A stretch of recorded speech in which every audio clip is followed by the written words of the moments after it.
All right, well, let's get going. Welcome, everybody. Thank you all for being here for this conversation between me and my buddy Ben Long. Um, just a couple of quick reminders.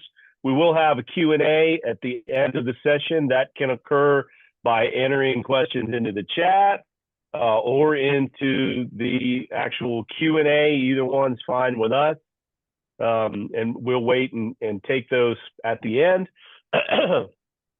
um, I want to remind everybody, if you're not a DSP member of ADI, I highly encourage you to do that. It's $350 a year, less than $30 a month. You achieve or you receive discounts on entering the competition, discounts for coming to the conference, 3 issues of Distiller Magazine a year, one of the printed resource guide, and all kinds of other benefits, including access to our online catalog.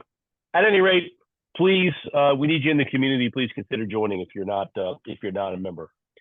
Today's conversation is with Ben Long from Trakal, and specifically the on-premise success that Trakal's had, and then sort of tangentially to that, the success at Tales.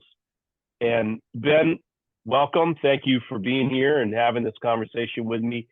Why don't we start by talking a little bit about Trakal and how Trakal came to be and what it is and the sort of air that you think it occupies in our industry. And then we'll talk about how you have parlayed and leveraged some of that story into your success. Yeah, thanks for having me, Johnny. Trakal, if people on here don't know, we are a new type of spirit from Patagonia. We're from the Chilean side of Patagonia. We're a botanical eau de vie, but I like to tell the consumer it's kind of like brandy and gin had a baby in Patagonia, and we named it Trakal. I guess my business partner, Sebastian Gomez, he's the master distiller. He asked a rather odd question about 15 years ago, and that question was, why has Patagonia never had its own booze? And that was kind of the question that started this project. And the more and more we looked into it, there's been a lot of beer culture in southern Chile, in the Chilean Patagonia, but there's never really been a spirit associated with it from there. So northern Chile, you have pisco, of course. But in the south, like all the ingredients were there: the water, the fruit, the herbs, everything was there, and it was more. We were just the first idiots to put a pot down there. So we are apple and pear base, and then we use 7 herbs and 4 berries to flavor it. We even invented our own type of stills to make what we wanted to make. We didn't go down to Patagonia to really create a gin, a whiskey, or a vodka, or anything else. We went down there to make the best booze we could with what was available there. And through 3-4 years of trial and error, we accidentally created something totally different. I don't think that was the intent. It was more just trying to put Patagonia into a bottle. But when you don't have 1,000 years of mezcal culture or any other agave or pisco, or when you don't have that cultural heritage behind a spirit for generations, you have to really be as authentic as possible in your storytelling and your creation story to be believable, especially in this space when you're competing against categories and brands and families that have been doing this, as I said, for generations. So everything that goes into a bottle of Trakal is foraged. Nothing is cultivated. The apple and pear, we use whatever the pigs don't eat when it falls off the tree. And then we work with local communities to handpick our botanicals and herbs, botanicals and berries. This is what a bottle of Trakal looks like now. We just had the new packaging launch about a month ago. This is where we are. We're in the Valdivian rainforest of the Chilean Patagonia. And we just had to go to the end of the world to accidentally create something new and different. And the last thing I'll say is the name Trakal was given to us by the local communities that we work with. It means the first warrior into battle. And in their culture, it's a sign of honor. And it was definitely that moment when the hair stood up on the back of your neck whenever they gave us that name or said we are like a Trakal. And they very graciously said we should use that. So everything we do is trying to really honor a place that we love, and it just so happens that that place doesn't suck. So that helps. Well, I think you've heard me say this before, and I've certainly said it to many other people over the years in different contexts. But when I was selling bourbon and vodka and gin, I always said that the good news was that for the most part, I didn't have to explain to people what bourbon and vodka and gin were. The bad news is that there are a million competitors in each of those, Yeah. spirits categories, all over the world. So let's talk a little bit about, after the impetus of the brand and you made some decisions on how to go to market, and it certainly wasn't the the old, oh, I need an end cap in every Costco. Obviously, you've taken another, and listen, the conventional wisdom in this business, as is everybody loves to tell you what you should do with your brand, and everybody thinks it's way easier than it is. Like, oh, if you just get everybody drinking it. Oh well, no kidding. I never thought of that. That's a Oh, good if I idea. could just Really get appreciate everybody that. drinking it. Holy shit. So, when did the pendulum swing, or was it always baked into the Trakal sort of cake to attack on premise and create friends in the marketplace who would eventually become ambassadors and or customers? I mean, we could have paid a lot of money to get a Costco end cap, but nobody's going to buy a new type of spirit from Patagonia that nobody's ever heard of before. Like that's a gamble. So like, Mm-hmm. and if you put a bottle on the back bar, even in on premise, nobody's going to come into the back bar and say, "Oh, I want that." Nobody knows what the hell we are. So it's like, okay, how do you get liquid on lips? And the gatekeeper is the bartender. But 1,000 other brands also know that, and especially the big guys. So it's a chokehold into the consumers. How many? I think what was it? Something I read the other day. It was like a bartender will influence 11,000 drinking decisions annually or something. So I mean, how many times will the bartender recommend a drink or something like that? But getting that opinion and getting that recommendation, you're competing. It's all the money in the world and all the brands in the world. So as you said, uh, people know what vodka and gin and bourbon are. Trakal has all of the advantages of being something new, different, and unique. But it also has all the disadvantages of being something new, different, and unique. There is an education level there. So then, how do you get over that? Um, uh, you also said something there that I'll follow up on. That there's like everybody wants to tell you there's a playbook. Like you got to go to New York, Miami, Austin, Chicago, LA, or whatever. You have like the spots where people have launched brands, and that's where you have to go to be relevant. We never had the money to play in those markets. And when you go to Austin or Texas in general, or Florida or New York or wherever, um, everybody else is trying to be in those markets. So number one, getting a distributor is very difficult. That's my dog barking outside. But getting a distributor is very difficult in those markets because you'll have hundreds of brands trying to get just a handful of spots in a distributor book. And once you get into the marketplace, and if you want to hire a brand ambassador or so on and so forth, I mean that's $75,000 to $100,000 in all of those markets now. So Mm-hmm. it's just what we did. I don't know if it's right or wrong, but we decided to launch the brand in Denver in August of 2017, and we were only in Colorado for like a year and a half. And that was the best thing we ever did. I wish we would have stayed there longer, like without expanding, because once you start expanding, that's when you really have the growing pains and trying to figure it out.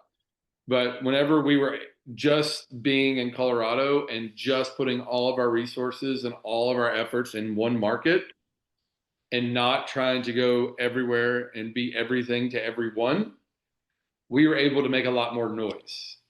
So whenever you make noise in a market, even a secondary or tertiary market, other markets start calling you. It's like you start getting more press and you start, I don't know, when you create a buzz in a Denver or a Baltimore or a Detroit or something like that, that's like a second or third tier market, other markets will pay attention to that. And when Mm. you are launching something, like I'd rather have buzz in a small market than being in 50 markets and not relevant anywhere. Right.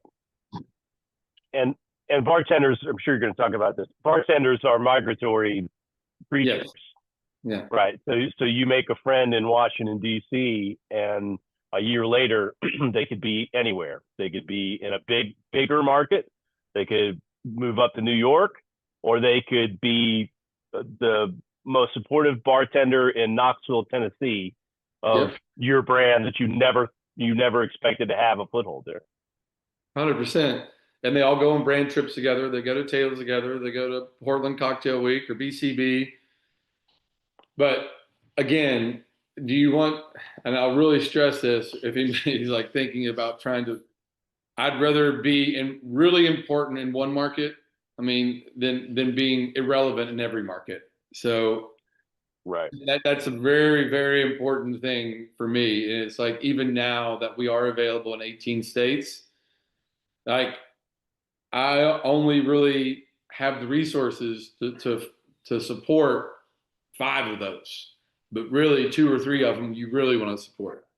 So you just got to make Right. the decisions with based on capital and time, and also response from the market where you want to be, and like really just get deep into that market. Because if you get into like I say like Denver when we launched, like it was a slow burn, but then once you get a couple placements and then that leads to a couple more, then at some point there'll be like a tipping point where then it's like, oh, now you're in 10 or 15 spring placements, and then you continue to build that way. So, and we haven't received as much press in the last 4 or 5 years as we did in that first 18 months of Denver when we were really making noise. And that's like we never paid for any PR, never paid for any of that. It was just more of that organic growth, that energy that we had when we were actually making a lot of noise in a market like Denver. Yeah.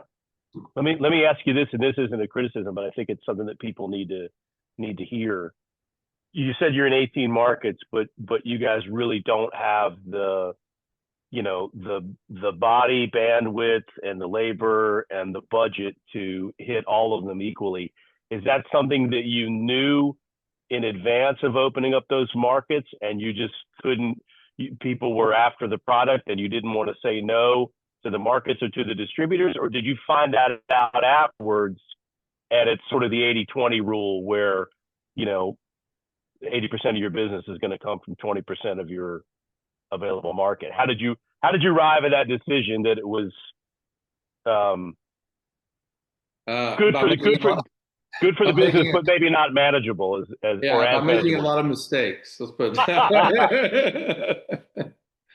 Hindsight's Yeah. always 2020, but some of our best markets would never have been on my radar to expand to. Right. So if you don't go out there and cast a wide net, like for us, I'm just speaking on our brand. If we didn't cast a wide net, we would have never found a couple of our best markets. Yeah. Like I would have never dreamed to go to Minneapolis after Denver, or go to Boston right after that, or go to there's like where we just kind of relaunched in Baltimore and we're off to a great start there. So there's these markets that you don't really think that the brand would do well in, but you don't know, because you don't know what relationships and distributor partners you can find. So, I mean, it's a double-edged sword because at some point you have to expand because, as you said, when you have a bartender that worked with Trakal in Denver that's now in Chicago or now in New York that's reaching out to you and wanting to sell it, there's like that salesman urging you that like, oh, I have to get it available there. And if you don't become, I just had somebody reach out to me yesterday wanting the product in Florida. I'm only available there through LibDiv, which is not an ideal situation because it's like an added step where they have to order it and everything. But like, I'm at least available, but it's just so. But then once you get to the next stage is we haven't gotten there yet of getting into like chain hotels and bigger chain type situations that want to bring you on across 20 some states, but you have to be in all of them for them to work with you.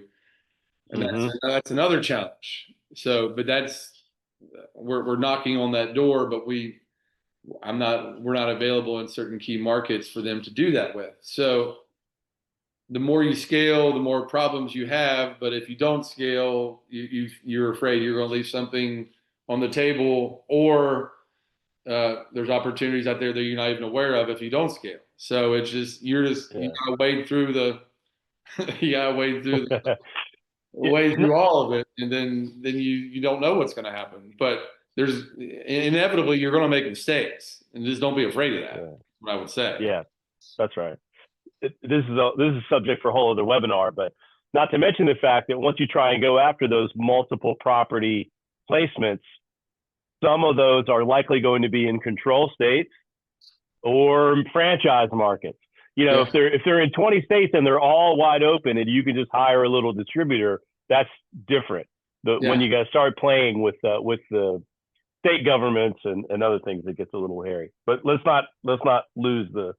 I digress. Yes. Yeah. That's my fault. That's my fault. But having gone through it, I can't help but have that in the back of my head. So what have been some effective strategies for you for Trakal for engaging with that bartender community? If I could go back and tell myself 20 years ago what to do if I wanted to travel the world, I would go back and be a mixologist.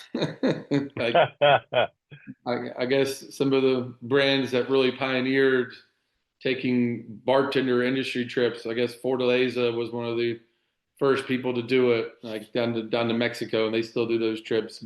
And there's a lot more. But I mean, these days, bartenders, some of my bartender friends, they travel 5 to 30 times a year to visit brands. I mean, I know some people that are even more well known that are on the road a couple hundred days a year as guest bartenderships. But for our brand in particular, what a big part of it is we do our industry trips to Patagonia. And Patagonia is something that it's an incredibly beautiful place. It's top 5 in the world in a multitude of different travel genres, whether it be adventure travel or fishing, hiking, climbing, like anything outdoor related. It's top 3 in like every category. And Patagonia is that aspirational place where people want to go. So why did we launch the brand in Denver? Because people in Denver is more of an outdoor community and adventure travel, so on and so forth. So like, it's not like this type of trip that we do. Like, this is not a white tablecloth, like fancy wine and dine sort of trip. This is like you're going backpacking with friends and we're throwing you in the back of the van. Some may call it trauma bonding, but a lot of them have returned with Trakal tattoos and brand loyalists for life. And that's been a big part of it. But the other part of it is like we've actually just like we've gone all in on like not just like showing up and being just another brand ambassador. Like, yes, we have people that come to Patagonia with us and that are allies, but we're really trying to do something totally different and unique within a space that it's hard to be different and unique in. So it's I think a lot of people feel like they can be part of the journey and join us, which is like the other exciting part for them. And that's just really unique to our brand. So in terms of giving some advice to other people is like, understand that these people have an incredible amount of opportunities. Like if you're a beverage manager at a top 30 account in any major market in this country, they're being invited to dozens of brand trips a year. What's going to make Mm. you unique? Like our uniqueness is Patagonia. Like what's unique about your story, or what angle are you trying to play here? Like you don't have to take them somewhere, but what activation can you do that's actually unique, and it's not just another open bar at a bowling alley or whatever. Those are great. I'm saying, but like what's really going to set you apart from everybody else? But for us, it was our providence, and our home is Patagonia, and we're the first people to ever start a distillery there. We created a new spirit to honor that place, so we really leaned into that. But it really depends on what your brand is and what the angle is and what the ethos is of the brand. But you've got to differentiate yourself somehow, because there's 1,000 of every category out there now vying for their attention. Has it been hard because Patagonia, it's not just Yeah. a couple hour drive. I mean, has it been difficult to get people, or is it easier now than it was when you first started doing these trips? Because Much easier now, because we've had enough people down there now where like word has gotten out that we have a badass trip. right, But still, like we don't do, it's a week long trip. Like it's a full week, because you're yeah, not traveling 24 hours. When you leave your doorstep in any US city, by the time you get down there, it's going to be about 24 hours until we pick you up. hmm, And it's a time commitment, it's a financial commitment.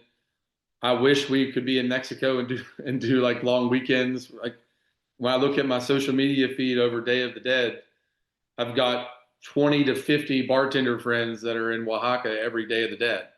And yeah, it's like, yeah, you can go down there for like 3 or 4 days and you're great. This is like a 7 to 8 day commitment and 24 hours of travel on both ends to get there. yeah, But the trip now, like we walk into Tails or go into certain markets. They're like, how do I get on that trip? But we're now on our eighth one, and they've kind of our trips are not like a cushy. It's an experience, and I yeah, think a lot of young people are looking for that now. And it's not. This is not a cookie cutter. This hotel to this orchard to this agave field to this what rick house. Like all of our ingredients come from the Patagonian rainforest. So we go visit the distillery and we do like a day tour around the distillery, and then we go off the grid. We go backcountry for 3 days, no cell phone service, no nothing, into the backcountry of the Patagonian rainforest, and we're hiking, we're lamb asados with gauchos in the mountains, we're sea kayaking, we're doing the whole thing, because that's how we discovered it. hmm,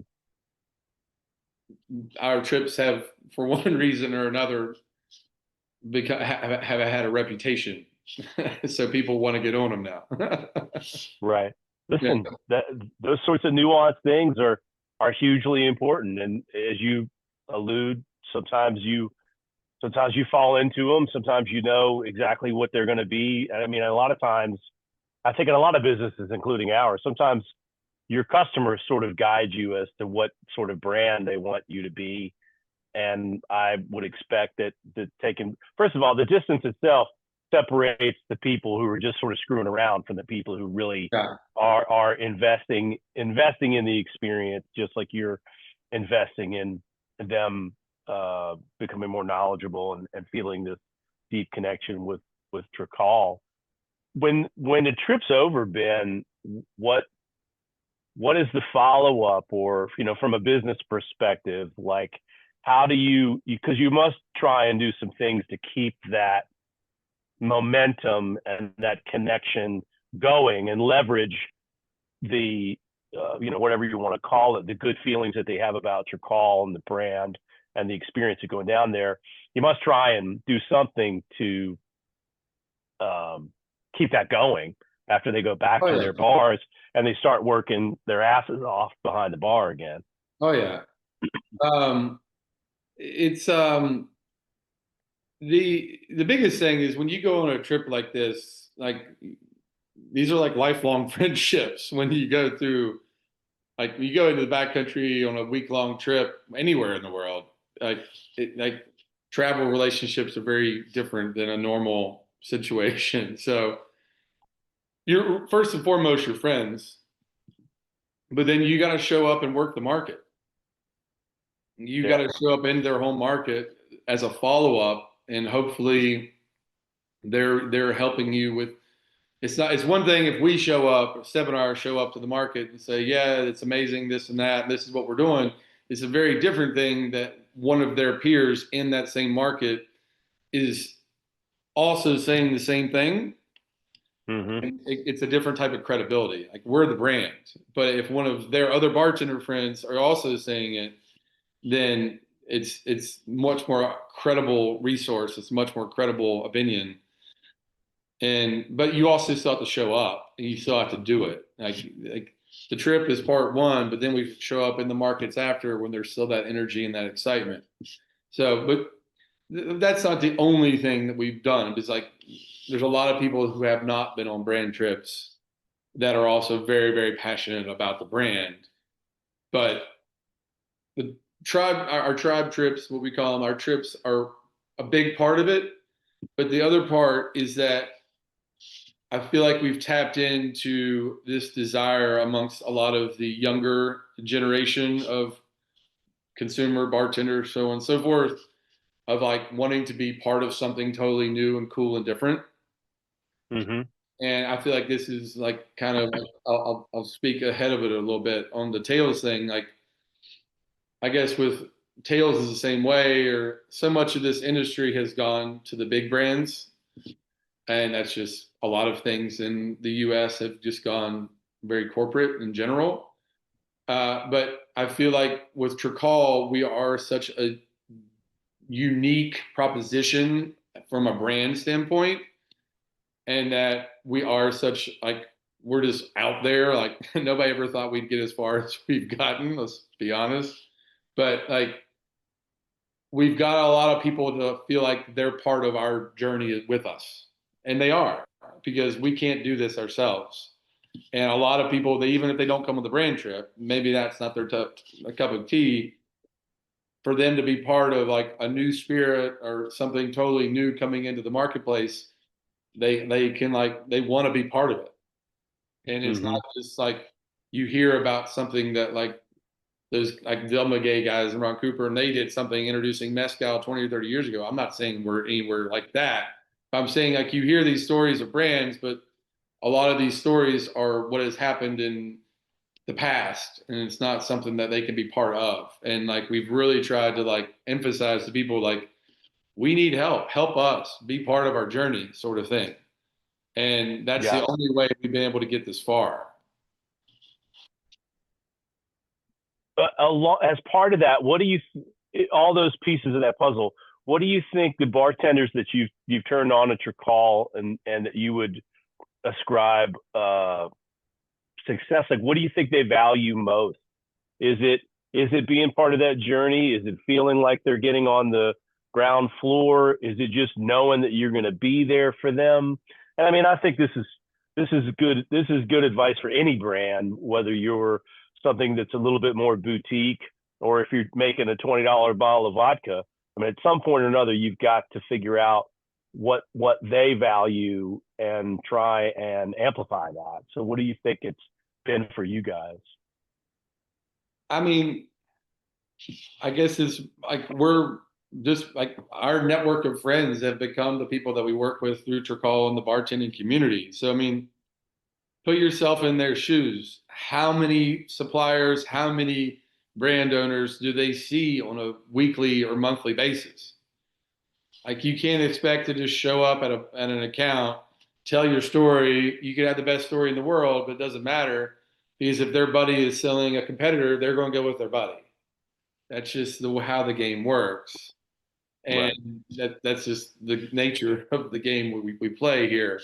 So I'm not saying you've got to like go out and befriend everybody in order for them to sell your booze, but I'm saying you got to care more than just showing up and doing a 5 minute brand presentation.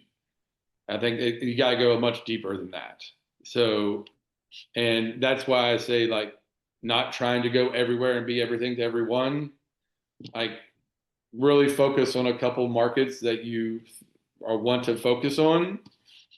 And if it bleeds out from there and other opportunities come from that, then great. But you got to get a lot deeper than just ride alongs with distributors, because that's if you just show up, show the bottle, tell the story, 10 accounts in a day, a couple bottles, that's great. But there's not going to be that. The follow up is more important than that. You're not Mm-hmm. going to get anywhere just by doing that. How receptive do you feel like people are to the education component of what you guys do? Well, Because sorry.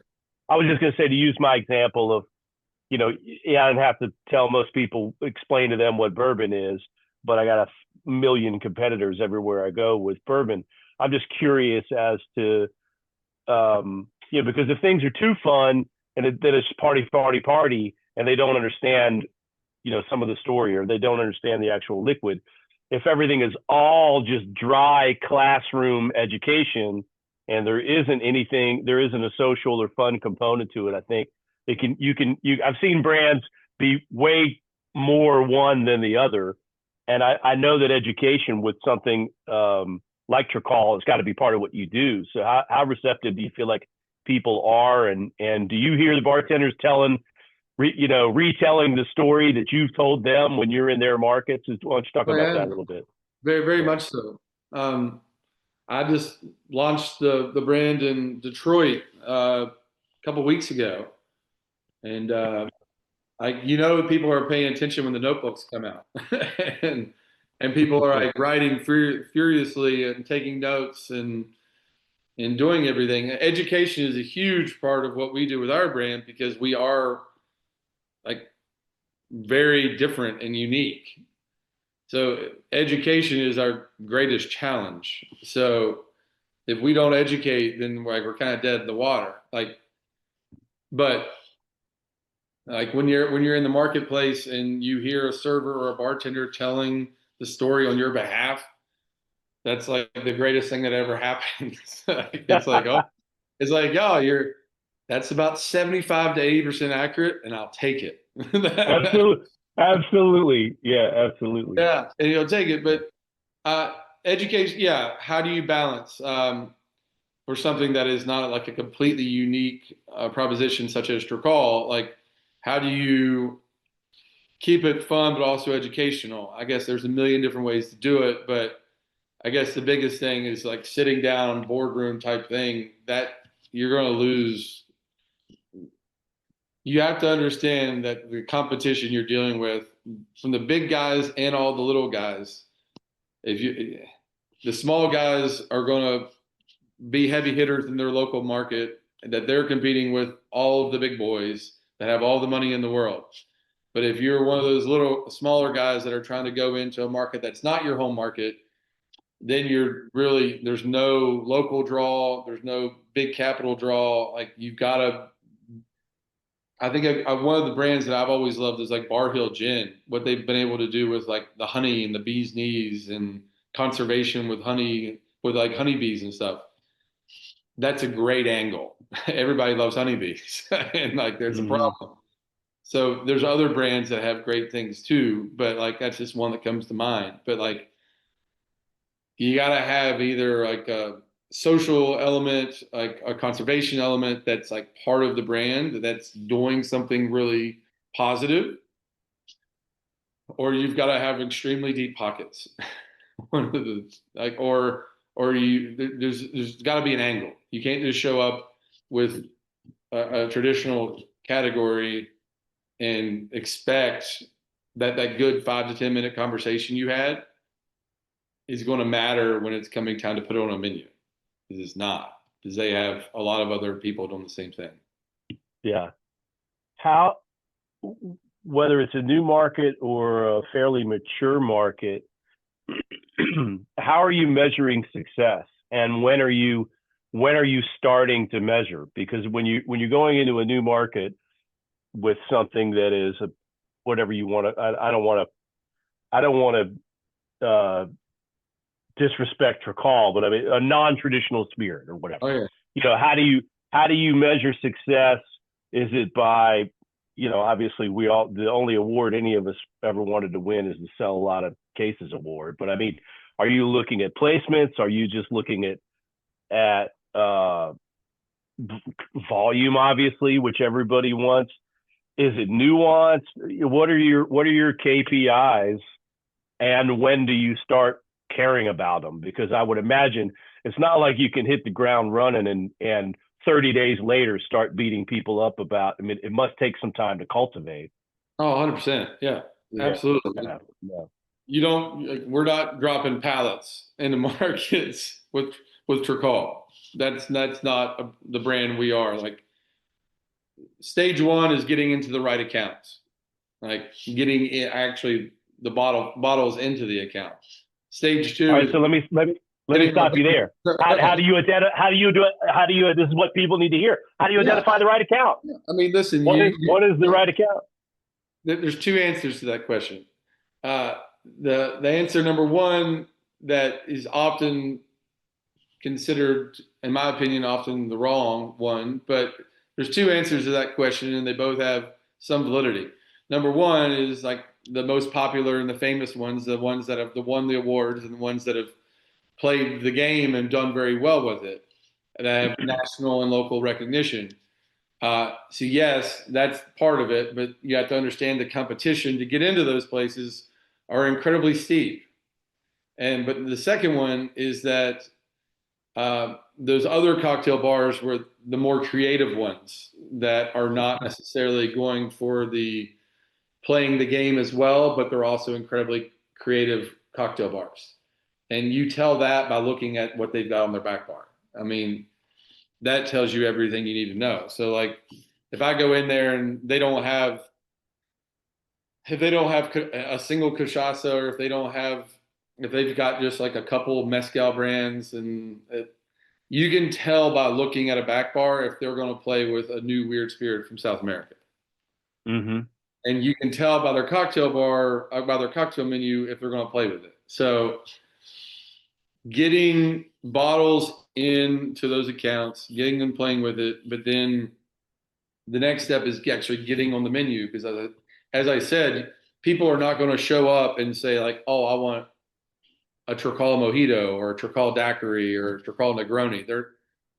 There's got to be the menu to guide them in there. Like you get Yeah. the crazy success stories. Like one of our biggest successes pre-COVID is when Jillian Voss at Dead Rabbit, we got her a bottle somehow and she just loved it. It really fit that concept, but it's a very visible bar in New York. They went through like 40 cases the second half of 2019 as a dealer's choice.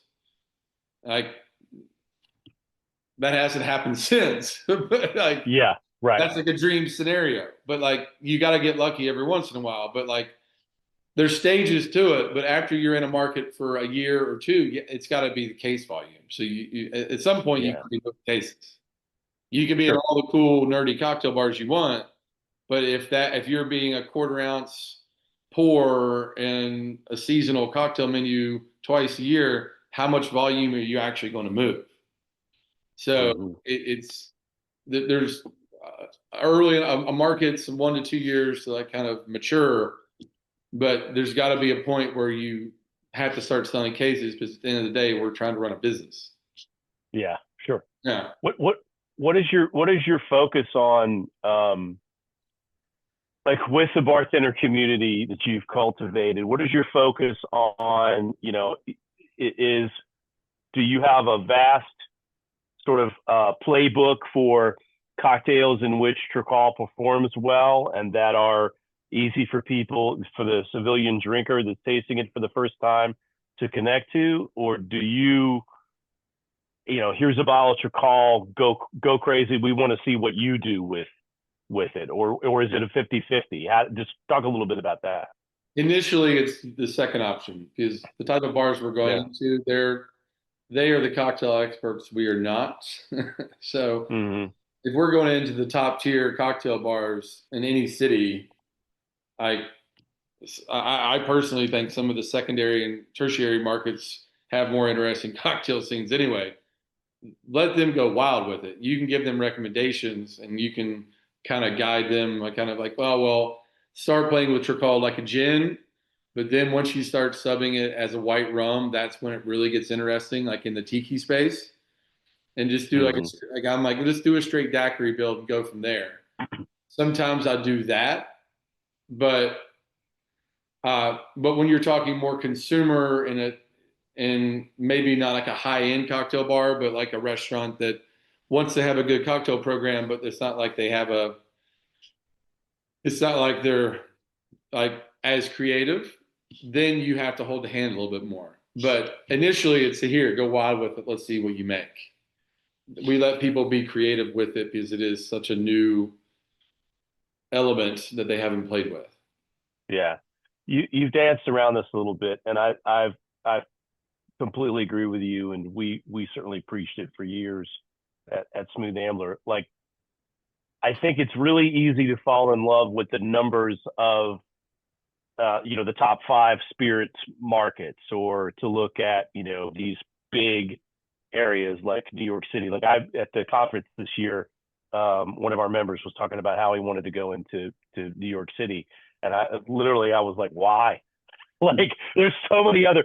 So I think what you're touching on, at least as speaks to the success of Trakal, and I think really small brands in general sometimes, is you know the you will experience a degree of loyalty in the outlier markets that you don't get in the anthill type markets, where they're just dense with people, because again, every buyer, every F&B director is walking around with a target on their back by every brand, whether the brand is something quality and unique and non-traditional, or whether it's $17 bottles of rail vodka, right? Like, I think focusing in areas that have a gravitational pull for quality and uniqueness, and a little bit, and where you've got time, the buyer's got time to spend with you, as opposed to parachuting into Midtown Manhattan with a backpack full of spirit and going around thinking you're going to be a success. I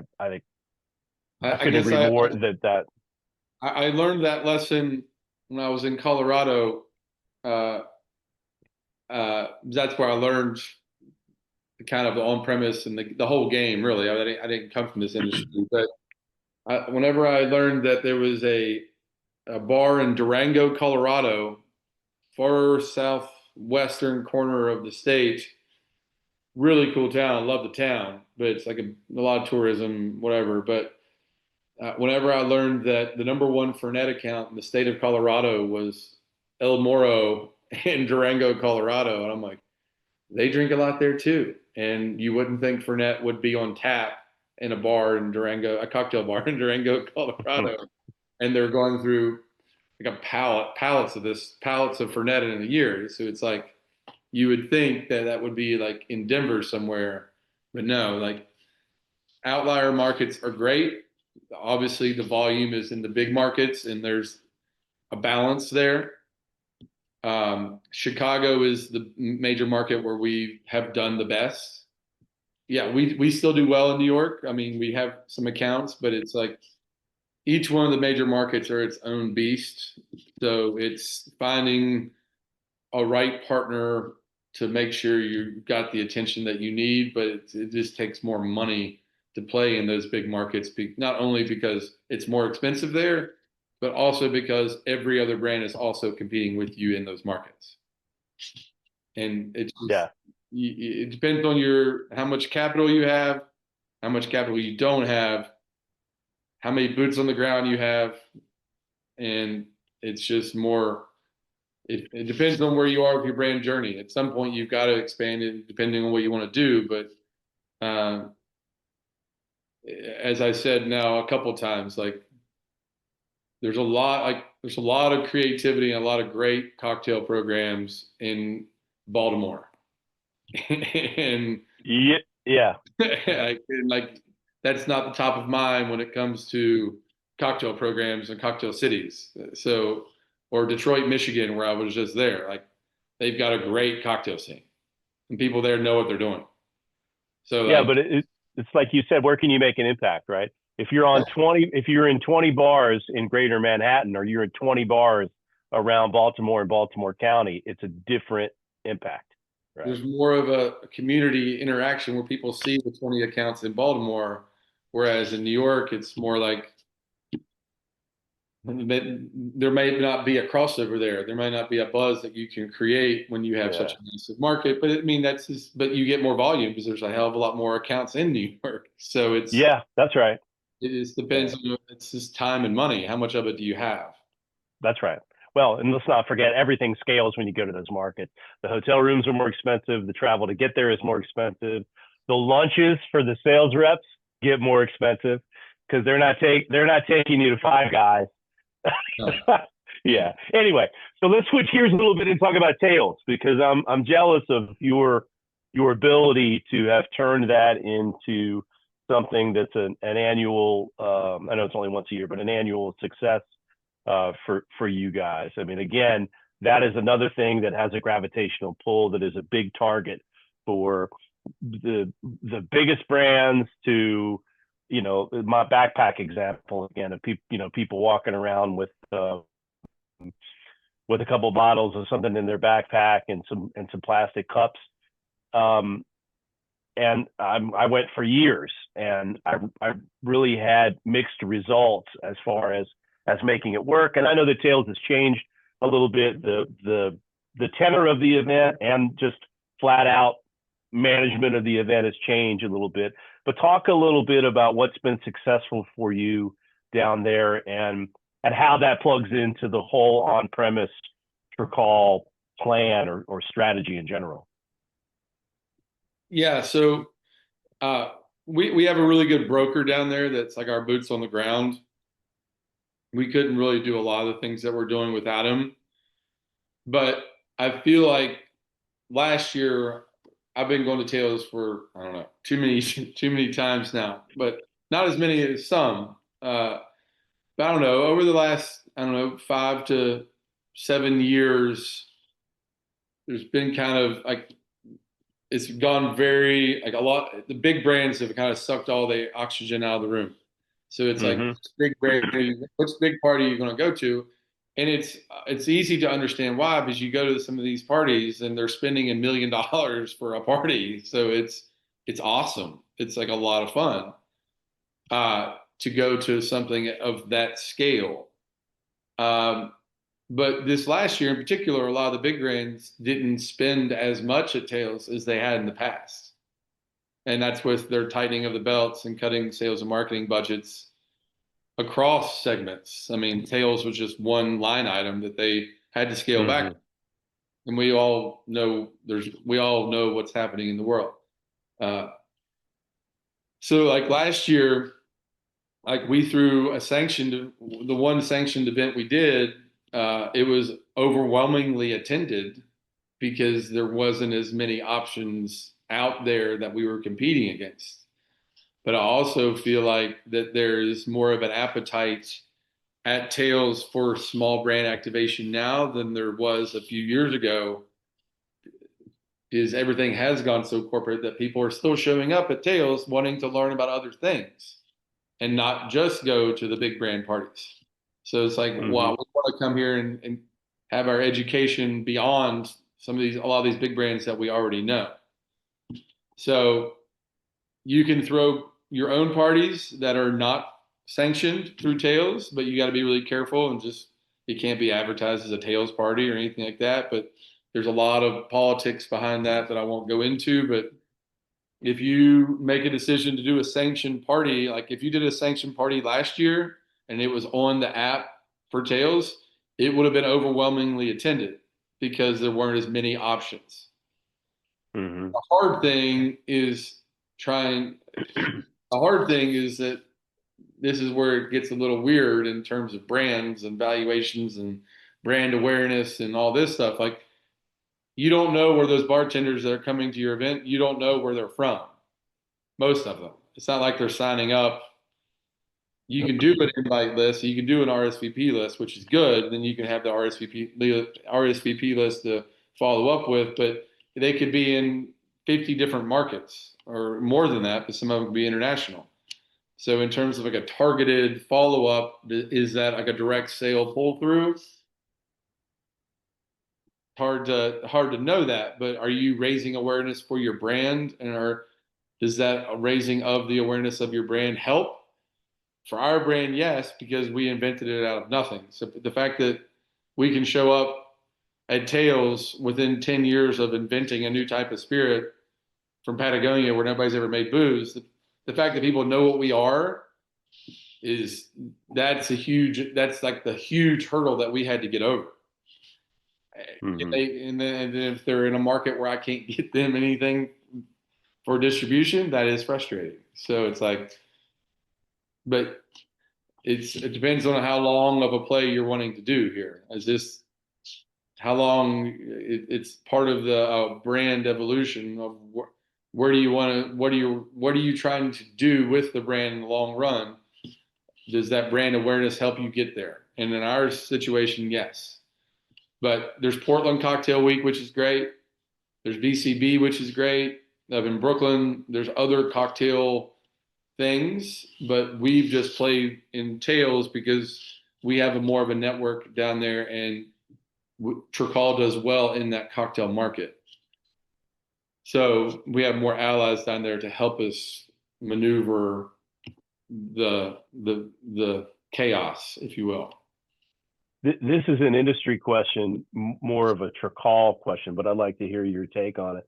When you talk about inviting bartenders to an event, and this isn't a Tails thing, this could happen anywhere, but you invite people in and you try to make sure that you know where everybody's from and be able to contact them again.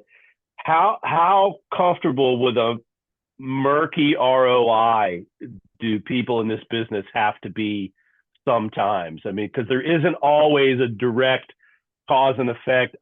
Frankly, I bet Beam looks at their ROI and pulls their hair out because it's kind of a tough thing to wrestle, is it not? Yeah, it's very hard to explain to someone not in the brand life of the alcohol industry. Yeah, yeah. Because it is not like a direct one-to-one. It's raising brand awareness, being top of mind, being present, all of those things. But what does that thing have as in terms of a direct return on investment? Who the hell would know? Right. But if you're not taking up that space or the forefront of someone's brain, somebody else will. Maybe, I don't know. But yeah, if you're going to spend 10 grand or 15 grand, do you spend that at Tails, or do you spend that on market visits or a broker or someone in a key market where you want to be? So I know I'm contradicting myself a little bit. I'm saying that you need to focus on a few markets, but if you're trying to raise awareness beyond those markets and maybe expand beyond there, that runs counter to what I was saying. But what I will say about Tails is just you don't have to throw events at Tails in order to be effective. Everybody in that city is somehow involved in the alcohol space. mm-hmm. Like, if you just go and drink, if you just go to Aaron Rose all day, every day, and sit at the bar and talk to people, that would be the best networking you've ever had in anything you've done in this industry. So you may just be going like this with all the espresso ice latte things that they serve. What are those things called? But what? The ice Iced coffee drinks. Yeah. yeah, but that's not what they're called. I actually did that one year. I just posted up at Aaron Rose and just sat there at the corner of the bar as long as I could. You let probably met a lot everybody of people. let everybody come to me instead of trying to chase everybody around. Because I got an aside, and then we'll go to some Q&A. I got on a plane one time at Reagan with like 12 bartenders from DC, and we all promised we would hang out all week long, and I never saw Yeah. a single one of them again. Not Never. one. Not No. one. Yeah. No. Yeah. They But get, like you said, the big brands are doing this, and they go hang out with, they don't want to hang out with me. They want to hang out with their bartender buddies. And yeah. so, yeah. But I mean, but at the same time, like I some of the best connections I've made in this industry, or since for the 10 years that we've been doing Trakal, like the one guy that one of the best connections I have anywhere now, I met in a hotel lobby bar at the Commons at midnight after one of our events when I was trying to go to bed. Like Right. people, you got to show up. You may not meet anybody, but you might meet the right person. So Yeah. if I would recommend anybody wanting to play in Tails, don't try to go do your first Tails and throw an event. Just go to Tails and figure out if it's for you. Number one, just go to some of these events, see what people are doing, see if you have an opportunity to do something different, and just take business cards. If you got, I took flask of Trakal with little plastic bottles the first year too. And like one of those girls that I gave one of the first bottles to was Capri Robinson. It just got like bartender of the year last year. It works up at Mm-hmm. Allegory in DC. When I Yeah. met her, it was her first year ever bartending. So I mean, Yeah. you got to start relationships, and in this industry, it may not work now, but in 5 years it may work. And you just got to start building your network of people that they may be a bartender now, they may be a distributor in 2 years, they may be a spirit like a brand ambassador a year after that, and then they may go and back to the account side, and then they could be pouring your juice 5 years or 6 or 7 years from now. You just don't know. You just got to show up, don't be an asshole, and build your network, and then things always come back around in this industry. But that second point of don't being an asshole is really important too. So Yeah, well, I mean, no disrespect to the industry, but I mean that's food and beverage in general. yeah, Dishwasher on Tuesday, sous chef on Thursday. So yeah. be good to everybody that you run into. But the last thing I'll say about Tails, and Johnny, if you want to follow up, nothing really good happens for brands after like 11 p.m. So if you're going out, don't wear your brand insignia, because like when people are drinking all day every day, it's just a recipe for somebody making one mistake, and it's like go to dinner and You, network during the day, sort of thing, is what I would also say. you sound like the advice my mom used to give me. Nothing. There's nothing you do after midnight you can't do before midnight. So get your ass home. Is what she used to say. Yeah, All something right. like that. So just to reiterate, Ben, thank you. We got a little time left for some Q&A. If you've got any questions, there's a couple that have hit the Q&A, Ben. One is for any bartenders that are on the call, or people who know bartenders are on the call. The trips, the Patagonia educational bonding, what do you call it, trauma bonding? How does one get on that journey? You got to talk to Seb and I more or less, but Okay. we have key markets that we kind of want to continue. Some we're trying to open up, others we're trying to continue to build. Tribe 8 invites just went out the other day. We had about 3 from Chicago and 1 from New York and a couple from Minneapolis. So it's really just which markets we're trying to grow, and which it's all just, there's not really a scientific method to it. It really depends on like kind of where we are as a brand, but we love to stay in touch with people, and emails ben@trakal.com. So I don't care if Johnny shares that with anybody, but it's more of a depending on where we are with allies in different markets and which markets we're trying to open or continue to build, that sort of thing. Got it.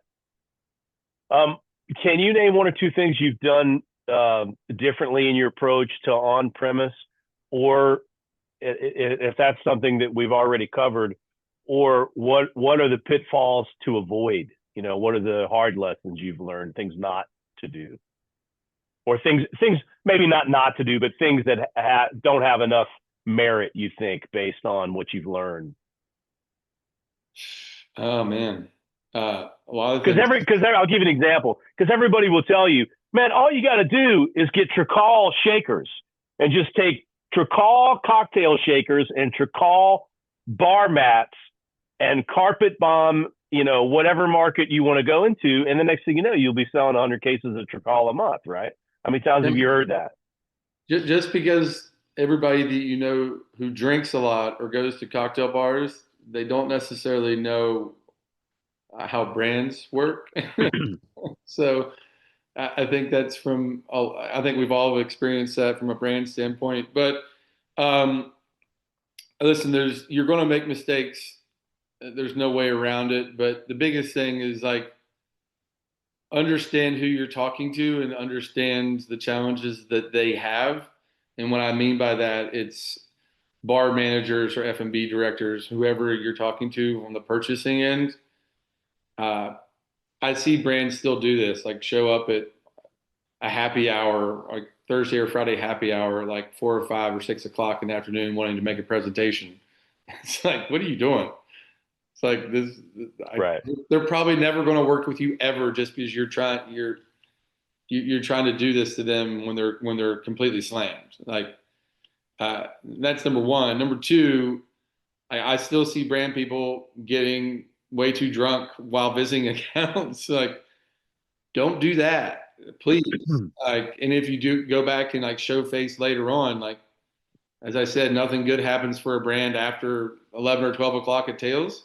The same thing when you're trying to get into an account. Like, if you go back and you're wanting to support and show face after you had a good meeting during that day, don't show up and get drunk and be sloppy, because when you're trying to build a brand, you can do 1,000 things right, but you do one thing wrong, and that's what you're known for, and that's what your brand is known for.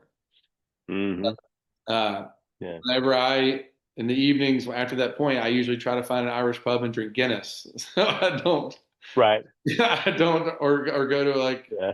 a Chinese or Thai place that's way off the grid that wouldn't be anywhere in that world of that you There's, can mess up, because there's always a dive bar that will never serve Trakal that you can duck into at 11 o'clock and have a couple nightcaps.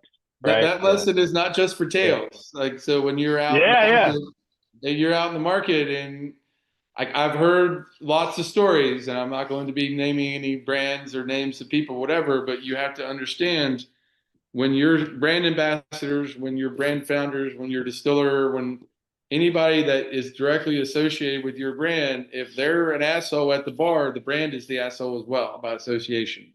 Mm-hmm. So whenever you're out partying and think you're having a great time, I mean, it's in the world we live in, unfortunately, it just takes a bad decision or two, and then you're harming the brand and not helping it. Mm-hmm. So there's a fine line of showing up, having a cocktail, thanks again for the time, this has been great, and then dipping out to that dive bar to have a pint of Guinness, or somewhere that you're not going to have that risk associated with the brand in general. Yeah. There are That's plenty of stories out there where that is not the case, where that's gone the wrong way. that's a good business practice for tons of industries, including and But, especially ours. But yeah. but this one, we're drinking alcohol, like, Yeah. Yeah. Correct. and it's Yeah. just the That's right. propensity for a problem increases dramatically. So Yeah. A that's friend of mine says getting drunk is great. Being drunk is the worst thing ever. It's terrible. So anyway, those are the questions. Unless anybody has something at the last minute, I want to thank everybody for jumping on and being part of the webinar. Hope that you got something out of it today. Again, if you're not a member of ADI, we strongly encourage you to join and be among our ranks officially. And Ben, thank you very much for being here, brother. I really appreciate it. full disclosure, Ben and I used to be neighbors, so I'll see you tomorrow night back in West Trick-or-treating. Virginia, trick or treating. I'll Yeah. be Ninja Turtles with my 2 toddlers. It's gonna be great. Yeah. Yeah. Perfect. Sounds good. Sounds good. Thanks Thanks everybody for having being me. here. Yep. Ben, thanks again, buddy. I appreciate it. We'll see you. Thank you. Bye.